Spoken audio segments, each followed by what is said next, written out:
आकाशवाणी भोपाल से प्रस्तुत हैं प्रादेशिक समाचार।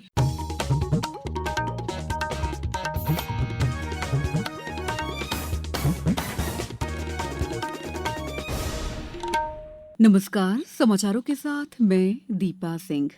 सबसे पहले मुख्य समाचार। संविधान दिवस आज देश भर में समारोह पूर्वक मनाया जाएगा। मुख्यमंत्री डॉक्टर मोहन यादव ने कानून व्यवस्था की समीक्षा की, रायसेन पुलिस अधीक्षक को हटाया। और मुख्यमंत्री डॉक्टर मोहन यादव और केंद्रीय सूचना तथा प्रसारण राज्य मंत्री डॉक्टर एल मुरुगन आज उज्जैन में आकाशवाणी केंद्र का शुभारंभ करेंगे। अब समाचार विस्तार से। देश भर में आज संविधान दिवस पर विभिन्न कार्यक्रम आयोजित किए जाएंगे। केंद्रीय कक्ष में आयोजित संविधान दिवस समारोह में राष्ट्रपति द्रौपदी मुर्मू, प्रधानमंत्री नरेंद्र मोदी, उपराष्ट्रपति सीपी राधाकृष्णन, लोकसभा अध्यक्ष ओम बिरला और दोनों सदनों के सांसद उपस्थित रहेंगे।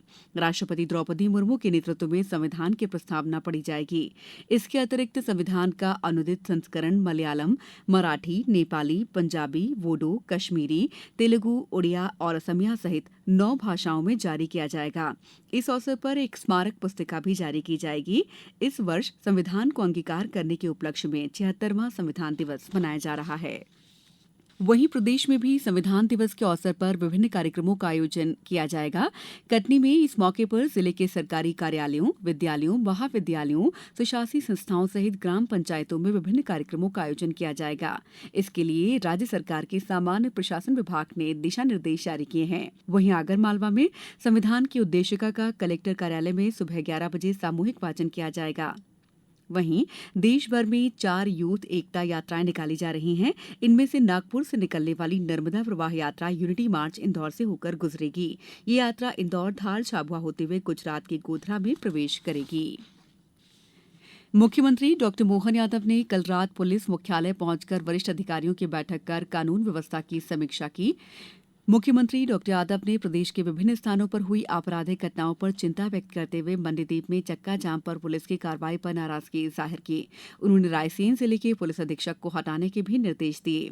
साथ ही भोपाल के मिसरोद और टीला जमालपुरा के टीआई को भी लाइन हाजिर करने के निर्देश दिए। मुख्यमंत्री ने अधिकारियों से कहा है कि किसी अपराधी को छोड़े नहीं, कठोर कार्रवाई करें। अपराधियों के प्रति ढिलाई किसी हालत में बर्दाश्त नहीं होगी। मत्स्य पालन, पशुपालन और डेयरी मंत्री राजीव रंजन सिंह आज नई दिल्ली में राष्ट्रीय दुग्ध दिवस के अवसर पर राष्ट्रीय गोपाल रत्न पुरस्कार प्रदान करेंगे। इस दौरान पशुधन और डेयरी क्षेत्रों को मजबूत बनाने के उद्देश्य से कई प्रमुख पहलों की शुरुआत की जाएगी। इसमें नस्ल गुणन फार्मों का उद्घाटन, भारत में पशु चिकित्सा अवसंरचना की न्यूनतम आवश्यकताओं के लिए दिशा निर्देशों और नीति नियोजन के लिए आंकड़े प्रदान करने वाले बुनियादी पशुपालन सांख्यिकी का शुभारंभ किया जाएगा। भारत निर्वाचन आयोग के निर्देशन में देश भर के 12 राज्यों और केंद्र शासित प्रदेशों में 4 नवंबर से 4 दिसंबर 2025 तक चल रहे मतदाता सूची के विशेष गहन पुनरीक्षण कार्य में प्रदेश ने उत्कृष्ट प्रदर्शन करते हुए उल्लेखनीय सफलता हासिल की है। मुख्य निर्वाचन पदाधिकारी मध्य प्रदेश संजीव कुमार झा के नेतृत्व में प्रदेश ने 72.72% कार्य पूरा कर अब तक के आंकड़ों में देश में 10 बड़े राज्यों में तीसरे स्थान पर पहुंच गया है। प्रदेश में कुल 5,74,06,143 गणना पत्रकों में से 4,18,00,000 से अधिक पत्रकों का डिजिटलाइजेशन सफलतापूर्वक पूरा किया गया है। ये उपलब्धि तकनीकी दक्षता, टीम वर्क और जिला स्तर तक सतत निगरानी का परिणाम है। मध्यप्रदेश में चल रहे एसआईआर कार्य को आम नागरिकों के लिए अधिक सुगम और पारदर्शी बनाने के लिए विभिन्न जिलों में शिविर, ऑनलाइन सुविधा और बूथ स्तर पर व्यापक जागरूकता कार्यक्रम भी आयोजित किए जा रहे हैं। समाचारों में वक्त है ब्रेक का। ये समाचार आप आकाशवाणी मध्य प्रदेश से सुन रहे हैं। ये समाचार बुलेटिन YouTube पर Madhya Pradesh news All India Radio channel पर और Facebook साथ ही X प्लेटफॉर्म पर AIR न्यूज भोपाल पर सुने जा सकते हैं। इसके अलावा आप हमारी वेबसाइट newsonair.gov.in पर अथवा न्यूज ऑन AIR ऐप पर भी समाचार सुन सकते हैं। अब मालवांचल की खबरें आपकी मालवी बोली में। मुख्यमंत्री डॉक्टर मोहन यादव, सूचना एवं प्रसारण तथा संसदीय कार्य राज्य मंत्री डॉक्टर एल मुरुगन और आकाशवाणी के महानिदेशक राजीव जैन आज आकाशवाणी उज्जैन के नए केंद्र का शुभारंभ करेंगे। इस अवसर के साथ ही श्रोता पहली बार मालवी बोली में समाचार सुन सकेंगे। जो क्षेत्रीय भाषा और संस्कृति के संरक्षण को मजबूती देगा। मालवी समाचारों का प्रसारण आज 26 नवंबर से प्रतिदिन शाम 7:20 पर किया जाएगा। इसे श्रोता मीडियम वेव 188.32 या फिर 1593 किलोहर्ट्ज पर और news on AIR mobile app पर सुन सकेंगे। मालवांचल के लिए ये एक नई पहल आकाशवाणी की क्षेत्रीय पहुंच को और सशक्त बनाएगी। मालवी समाचार शाम 7:20 पर प्रदेश के सभी आकाशवाणी केंद्रों से जरूर सुने। ग्वालियर के कर्मचारी ब्रजकिशोर ने श्रम संहिता सुधारों का स्वागत किया है। उन्होंने इसे ऐतिहासिक कदम बताया जिससे करोड़ों श्रमिक सामाजिक सुरक्षा के दायरे में लाए जा सकेंगे और देश के कार्यबल में क्रांतिकारी बदलाव होगा। मेरा नाम ब्रजकिशोर है। केंद्र सरकार ने जो श्रमिकों के लिए कानून बनाए हैं उनमें जो अपडेशन किए हैं बहुत अच्छे किए हैं। इससे कहती जो श्रम कानून से जो भी हमारे एम्प्लॉयज़ हैं उनको बहुत अच्छा फ़ायदा मिलेगा। साथ में उन जो महिलाओं के लिए बनाया गया उनको एक साथ में काम करने का और साथ में मतलब जो भेदभाव थे उन भेदभाव को दूर करने का उन्होंने बहुत अच्छा प्रयास किया है, जिससे कि बराबरी से उनको सैलरी दी गई है। उनको प्लस चिकित्सा की ओर भी काफ़ी अच्छा उन्होंने प्रयास किया है। प्लस जो एक सामाजिक दूरियां थीं उनको एक पास करके बहुत अच्छा काम किया है। ये सारा काफ़ी अच्छा उनका कानून है।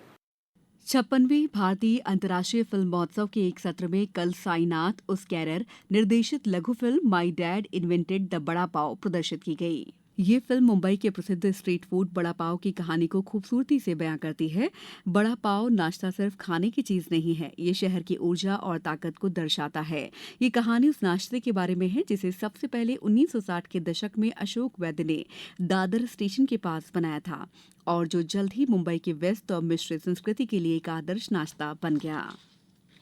मुख्य सचिव अनुराग जैन ने कल मंत्रालय में जल जीवन मिशन के कार्यों की समीक्षा की। उन्होंने मिशन के कार्यों पर संतोष व्यक्त करते हुए कहा कि स्वच्छ जल पहुंचाने के लक्ष्य को समयबद्ध रूप से पूरा किया जाए। उन्होंने अब तक 80,52,082 घरों तक नल कनेक्शन दिए जाने के कार्य पर संतोष व्यक्त किया।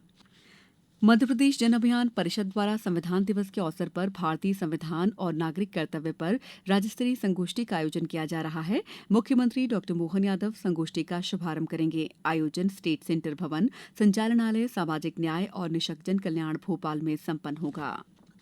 युवा और खेल मामलों के मंत्रालय ने सरदार वल्लभ भाई पटेल की 150वीं जयंती के उपलक्ष्य में एक राष्ट्रीय स्तर की पदयात्रा की घोषणा की है जो आज से 6 दिसंबर तक चलेगी। नई दिल्ली में एक प्रेस कॉन्फ्रेंस में युवा एवं खेल मामलों के मंत्री डॉक्टर मनसुख मांडविया ने कहा कि सरदार वल्लभ भाई पटेल @150 एकता मार्च एक अखंड राष्ट्र की धड़कन है। उन्होंने कहा कि राष्ट्रीय मार्च से पहले पूरे भारत में 142 पदयात्राओं में 10 लाख से अधिक लोगों ने भाग लिया। श्री मांडविया ने यह भी कहा कि पदयात्रा के केंद्र में स्वच्छता, स्वदेशी और आत्मनिर्भरता का संदेश है। अब कुछ समाचार संक्षेप में।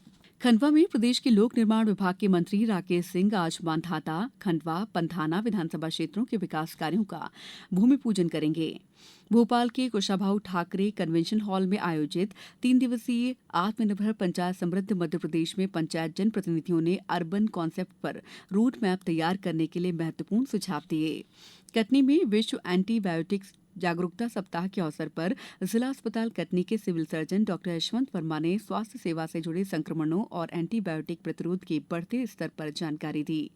नर्मदापुरम जिले के सोहागपुर के जवाहरलाल नेहरू स्मृति महाविद्यालय में स्वरोजगार, रोजगार और अप्रेंटिसशिप के अवसर प्रदान करने के उद्देश्य से युवा संगम मेले का आयोजन आज होगा। जबलपुर जिले में प्रशासन द्वारा पराली जलाने पर सख्त प्रतिबंध लगाने और नरवाई प्रबंधन के लिए 2 कंपनियों को तैनात किया गया है। इस बुलेटिन में बस इतना ही। अगला बुलेटिन दोपहर 2:10 पर। नमस्कार।